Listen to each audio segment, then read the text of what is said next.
Bollywood silver screen presenting the woman in the window.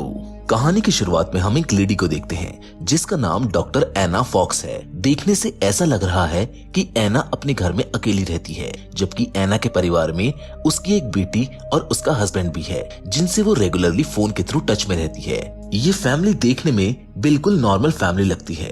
एना की हालत और उसको देखकर ऐसा लगता है कि जैसे वो अपने पड़ोसियों से काफी प्रभावित रहती है। मतलब कि उसको सब पता रहता है कि सामने वाले घर में कौन आया, वो घर कितने में बिका या फिर उस घर के लोग क्या काम करते हैं। जिसके बाद हम एना को एक थेरेपी सेशन में देखते हैं जहां हमको ये मालूम होता है कि एना एक्चुअली में डिप्रेशन की पेशेंट है जिसके डॉक्टर का नाम कार्ल है। एना सालों से अपने घर से नहीं निकली है जो कि उसके डिप्रेशन का कारण है और सिर्फ इसी वजह से वो एक एल्कोहलिक यानी कि ड्रिंकर बनती जा रही है, जिसका रोज का काम सिर्फ शराब पीना और अपने सामने वाले लोगों को ऑब्जर्व करना है। अब रोज की ही तरह वो ऐसे ही अपनी विंडो के पास बैठकर अपने पड़ोसियों को देख रही होती है। तभी उसकी डोरबेल बजती है। वो गेट पर लगे माइक से बिना दरवाजे को खोले पूछती है कि कौन है, जिस पर सामने से एक आवाज आती है जो कि एक लड़के की आवाज है। वो बोलता है कि मैं आपके सामने वाली बिल्डिंग में रहता हूँ और मेरी मॉम ने आपके लिए कुछ चीजें भेजी हैं। एना बोलती है कि सॉरी, लेकिन मैं किसी से मिलना नहीं चाहती, जिस पर वो लड़का बोलता है कि तो मैं इसका क्या करूँ। सिचुएशन थोड़ी ऑकवर्ड हो जाती है, इसलिए एना को गेट खोलना पड़ता है। वो लड़का ईथन है जो सड़क के उस पार रहता है। ईथन एना के घर के अंदर आ जाता है जहां एना और ईथन दोनों के बीच में कुछ बातें होती हैं जिनसे हमें पता चलता है कि एना और उसका हस्बैंड अलग हो चुके हैं और इसीलिए वो इस पूरे घर में अकेली रहती है। एना ईथन को ये भी बताती है कि वो बच्चों की साइकोलॉजिस्ट है। जिसके बाद ईथन एना को बोलता है कि आपके विंडो से तो मेरा पूरा रूम दिखता है, जिसमें हम ईथन के फादर को देखते हैं जिनको देखकर ईथन थोड़ा सा सहम जाता है, मानो जैसे वो अपने पापा को देखकर डर रहा हो। एना ईथन के फेस पर डर को नोटिस कर लेती है और उसको इजी फील कराने के लिए एना ईथन से दोस्ती कर लेती है। जिसके बाद ईथन कुछ मूवीज के कैसेट्स को लेकर वहां से चला जाता है। एना का घर काफी वियर्ड है, यानी कि काफी अजीब, जहाँ पर उसका एक किराएदार भी रहता है जिसका नाम डेविड है, जो एना को बोलता है कि आज हैलोवीन की रात है और तुमको कम से कम आज तो बाहर जाना चाहिए। जिस पर एना उसको साफ इनकार कर देती है। लेकिन जैसे ही शाम होती है कुछ बच्चे एना को परेशान करने लगते हैं, जिनसे परेशान होकर वो मजबूरन उनको रोकने के लिए घर के बाहर निकल जाती है। लेकिन इससे पहले कि वो कुछ कर पाती, एना ब्लैकआउट होकर नीचे गिर जाती है। पर जब एना की आंखें खुलती हैं तो वो अपने घर में होती है, जिसके सामने बैठी होती है मिसेस रसल यानी कि जेन। जेन और एना दोनों काफी देर तक बात करके एक दूसरे को जानने की कोशिश करती है, जहां बातों ही बातों में एना जेन को बताती है कि उसको एगोरोफोबिया है। एगोरोफोबिया एक ऐसी बीमारी है जिसमें सामने वाले इंसान को बाहर और अननोन एनवायरनमेंट में जाने से एंजाइटी और पैनिक अटैक्स आने लगते हैं। एना के साथ भी यही हुआ था जब वो उन बच्चों को भगाने बाहर गई थी और इसी वजह से उसको पैनिक अटैक आया और वो बेहोश हो गई। जेन और एना दोनों के बीच में एक अच्छी बॉन्डिंग बन जाती है।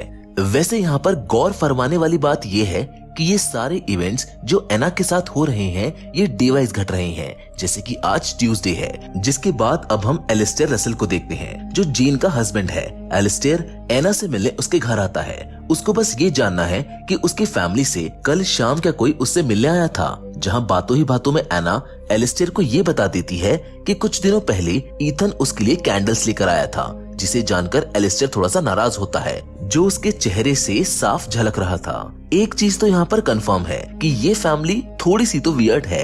आज वेडनेसडे है और रोज की तरह ही एना अपने कुछ ना करने के शेड्यूल को फॉलो कर रही होती है कि तभी एना को फील होता है कि शायद उसके घर में कोई घुस आया है।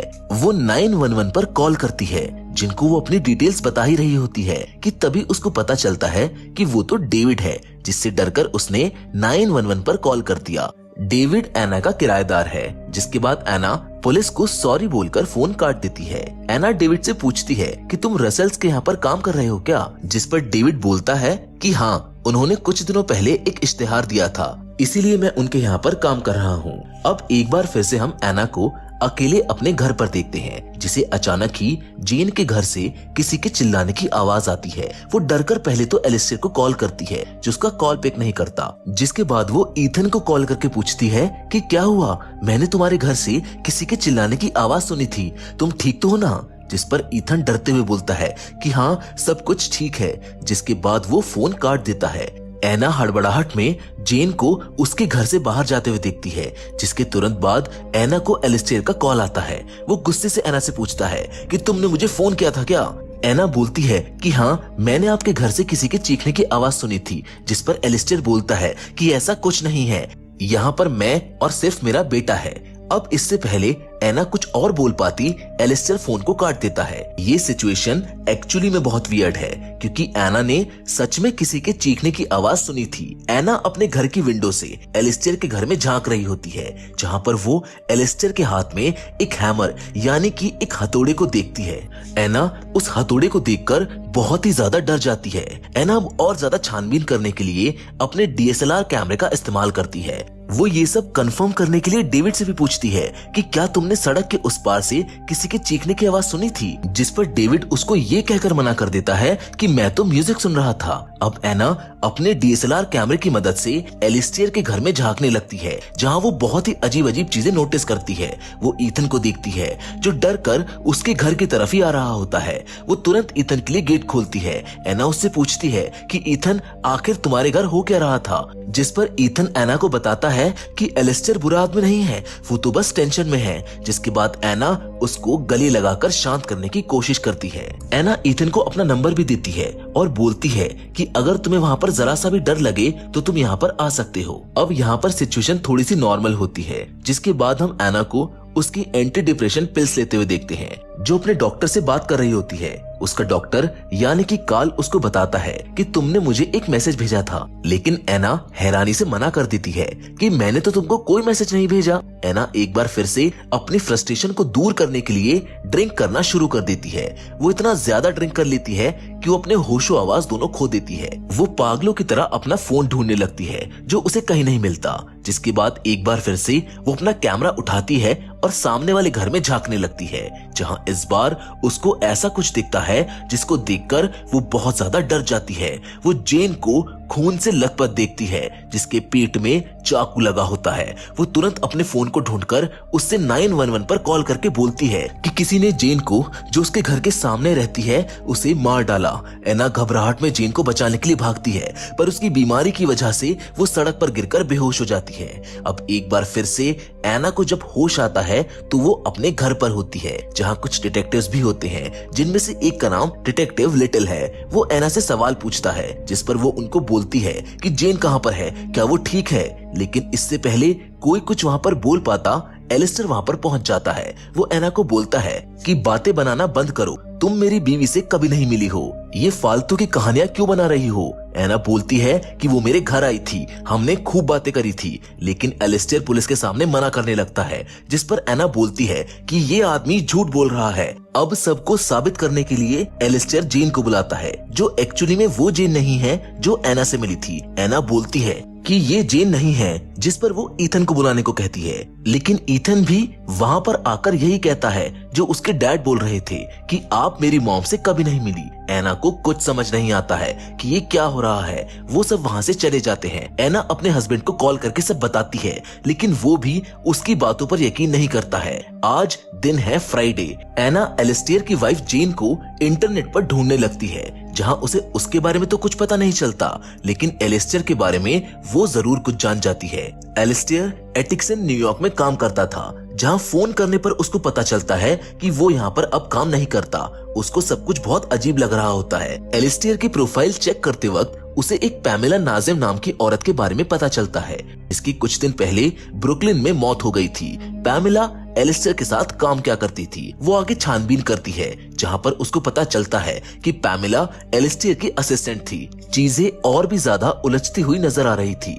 उसको कुछ समझ नहीं आ रहा था। वो डेविड के पास जाकर उससे पूछती है, जहां उसे डेविड के बारे में पता चलता है कि डेविड ने उससे झूठ बोला है। दरअसल वो अपनी पैरोल पर बाहर आया हुआ है, जिसे जानने के बाद फिर भी एना सिर्फ उससे जेन के बारे में पता करने की कोशिश करती है, जिस पर डेविड गुस्से से मना कर देता है कि मैं किसी जेन से कभी नहीं मिला, मुझे परेशान मत करो। अब सिचुएशन यहाँ पर ऐसी है जिसमें डेविड भी अजीब सा बिहेव कर रहा होता है। एना को कुछ भी नहीं सूझ रहा था। वो एक बार फिर से रसेल्स के घर के अंदर झांक कर फोटोज निकालने लगती है। है जहां वो ईथन और नकली जेन की कुछ फोटोज लेती है, लेकिन वो लोग उसे ऐसा करते हुए देख लेते हैं। एना एक बार फिर से डेविड के पास जाती है, लेकिन उसे इस बार डेविड के बेडरूम में कुछ मिलता है। उसको वहां पर जेन का वही वाला इयररिंग मिलता है जो जेन ने उस वक्त पहना हुआ था जब उसकी मुलाकात एना से हुई थी। ये कहानी अब और भी ज्यादा उलझती जा रही थी, जिसके बाद हम देखते हैं कि एलिस्टेयर एना को उसकी फैमिली से दूर रहने को बोलता है, क्योंकि एना बार बार ईथन तक पहुंचने की कोशिश कर रही थी। उसकी नींद और उसका आराम सब कुछ उड़ चुका था। आज संडे है, जहां एना ईथन को अपने घर से निकलते हुए देखती है, जिसके बाद उसे अननोन आईडी से एक मेल आता है जिसमें उसी की पिक्चर होती है। वो उसे देखकर डर जाती है। वो फौरन डिटेक्टिव लिटिल को कॉल करके घर बुलाती है, जहां एलिस्टेयर भी अपनी फैमिली के साथ वहां पर पहुंच जाता है। वो डिटेक्टिव लिटिल को बताते हैं कि एना ने उनका जीना हराम कर दिया है। इसी बीच वहां पर डेविड भी आ जाता है, जिससे एना पूछती है कि जेन का इयररिंग तुम्हारे बेडरूम में क्या कर रहा था। सब लोग ये सुनकर हैरान हो जाते हैं, क्योंकि एना बिना इजाजत के डेविड के बेडरूम में गई थी। डेविड बोलता है कि वो इयररिंग उसकी दोस्त कैथरीन का है, ना कि किसी जेन का, जिससे मैं मिला भी नहीं हूँ। अब वहाँ सिचुएशन और भी ज्यादा अजीब हो चुकी थी। एना लगातार एलिस्टेयर और डेविड पर इल्जाम लगाती रहती है। वो बार बार बोलती रहती है कि ईथन को हमारी मदद की जरूरत है, ये आदमी उसको मारता है, हमें उसको बचाना चाहिए। वो अपना आपा खोने लगती है, जिस पर एना अपनी फैमिली और अपने हस्बैंड के बारे में सबको बताती है, जहाँ पर पहली बार हमको ये पता चलता है कि एना की फैमिली अब इस दुनिया में नहीं है। वो बार बार अपनी फैमिली को हेलुसिनेट करती रहती है, जिनकी मौत की जिम्मेदार वो खुद है। एना की फैमिली एक कार एक्सीडेंट में मारी गई थी। अब इन सब चीजों से एना की मेंटल कंडीशन के बारे में पता लगाना काफी आसान हो गया था। एना एक्चुअली में अपने ट्रॉमा में है, जो शायद सब चीजों को एज्यूम कर रही है। उसका डॉक्टर कार्ल भी उसको यही समझाता है कि तुम कुछ ज्यादा सोच रही हो। एना को भी समझ आ जाता है कि जैसा वो सोच रही है ऐसा कुछ भी नहीं है। वो अपने डॉक्टर कार्ल को बोलती है कि मैं अब सब कुछ सही कर दूंगी, जिसके बाद सीन कट होता है। आज संडे है। एना सब कुछ सही करने के बारे में सोच रही होती है, जहाँ पर वो अपने फोन में एक फोटो को देखती है, जिसमें उसे एक ग्लास के ऊपर जेन की परछाई दिखती है। वो बहुत खुश होती है ये जानकर कि वो पागल नहीं है और वो जो बोल रही थी वो सही था। वो डेविड को बुलाकर उसकी फोटो को दिखाती है, जिस पर डेविड उसको बोलता है कि वो जेन नहीं बल्कि केटी है, जो ईथन की असली माँ है। डेविड बोलता है कि वेंसडे को उसने मेरे साथ रात गुजारी थी और इसी वजह से उसका इयररिंग मेरे रूम में था। एलिस्टेयर उसे ईथन से मिलने नहीं देता था, क्योंकि जब ईथन उसके पेट में था तब वो घर छोड़कर भाग गई थी। एलिस्टेयर उसको हर जगह ढूंढता रहा, जहाँ पूरे 2 साल के बाद उसे केटी बहुत बुरे हाल में मिली। एलिस्टेयर इसी वजह से ईथन को केटी से दूर रखता था। एना डेविड से पूछती है कि तुमको इतना सब कुछ कैसे पता, जिस पर वो बोलता है कि केटी ने ही मुझे सब कुछ बताया था। वो औरत एकदम पागल है, इसलिए मैंने अगले ही दिन उसको घर से निकाल दिया था। डेविड इतना सब कुछ कहकर वहाँ से जाने लगता है। एना उसको रोकने की कोशिश करती है, लेकिन डेविड उसकी एक नहीं सुनता। इसी जल्दबाजी में एना गलती से अपना लैपटॉप गिरा देती है, जिसकी स्क्रीन टूट जाती है। वो उसे देख ही रही होती है कि तभी उसको डेविड के चिल्लाने की आवाज आती है। ऐसा लग रहा था कि जैसे डेविड को किसी ने मार दिया हो।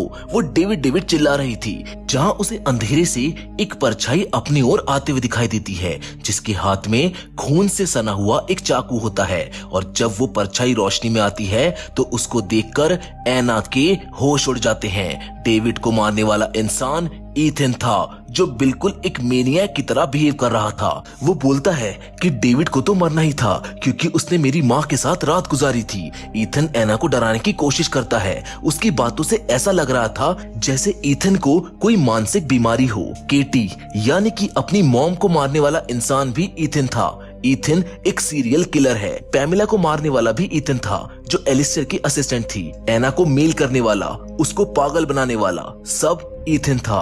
अब ईथन एना को मारने की कोशिश करता है, जहां एना अपना बचाव करते हुए उसके ऊपर एक बोतल से वार कर देती है। एना वहां से भागने की कोशिश करती है। वो भागते हुए डेविड की बॉडी के पास आती है। डेविड भी अभी मरा नहीं था। वो ईथन को रोकने की कोशिश करता है, लेकिन ईथन बड़ी ही बेरहमी से घायल डेविड को एना के सामने ही मार डालता है। एना ये देखकर छत की तरफ भाग जाती है, जहां ईथन भी उसका पीछा करते हुए वहां पहुंच जाता है। वो एना को एक नुकीले हथियार से घायल कर देता है। घायल एना अपने आप को बचाने की खूब कोशिश कर रही होती है और इसी कोशिश में ईथन छत से नीचे गिरकर मारा जाता है। एना भी घायल होने की वजह से वहीं पर बेहोश हो जाती है, जिसकी आंखें हॉस्पिटल में खुलती है, जिसके पास डिटेक्टिव लिटिल आता है। वो उसे बताता है कि जो भी तुमने देखा या फिर कहा वो सब सच था, तुम सही थी एना। हमें केटी यानी कि कैथरीन की लाश भी मिल गई है, जिसके बाद वो उससे माफी मांगकर वहाँ से चला जाता है। अब हमें कहानी 9 महीने बाद की दिखाई जाती है, जहाँ हम एना को देखते हैं जो काफी सही लग रही होती है। वो अपना घर छोड़कर जा रही है, उसने अपनी बीमारी को ओवरकम कर दिया है, मतलब कि अब एना बिल्कुल ठीक है। गुड बायज हमेशा बहुत हार्ड होते हैं, एना के लिए भी ये मोमेंट काफी हार्ड रहा होगा, जिसके साथ ये फिल्म यहाँ पर खत्म हो जाती है। हम उम्मीद करते हैं कि एना की ये कहानी आपको पसंद आई होगी। फिलहाल तो आज की कहानी में बस इतना ही, लेकिन हम फिर से जरूर मिलेंगे और वो भी एक और नई इंटरेस्टिंग कहानी के साथ। लेकिन तब तक के लिए धन्यवाद।